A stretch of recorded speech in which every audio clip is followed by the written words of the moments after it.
Ketua Kamar Pengawasan Mahkamah Agung RI sekaligus jubir Mahkamah Agung Yanto menegaskan, MA perlu meluruskan informasi yang sebelumnya disampaikan Komisi Yudisial mengenai rekomendasi dugaan pelanggaran etik hakim kepada publik. Yanto bilang Ketua Komisi Yudisial telah meralat siaran pers yang dirilis 30 Juli lalu dan menyampaikan permohonan maaf kepada Mahkamah Agung serta anggota Ikatan Hakim Indonesia. Menurut Mahkamah Agung, setelah adanya ralat dan permintaan maaf Komisi Yudisial itu, maka press release yang sebelumnya telah disiapkan MA tidak lagi relevan untuk diterbitkan. Mahkamah Agung juga menegaskan hal penting yang perlu diluruskan karena data tersebut didasarkan pada data tahun 2025, bukan 2026, dan berasal dari masa kepengurusan komisioner Komisi Yudisial sebelumnya.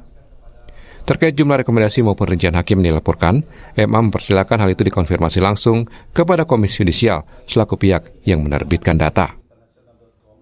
Pak Ketua KY sudah meralat terkait dengan press release yang disampaikan anggota dulu, dan beliau juga sudah minta maaf kepada masyarakat dan anggota IKI.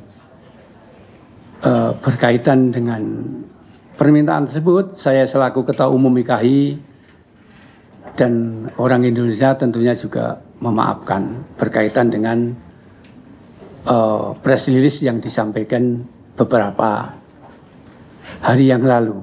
Jadi intinya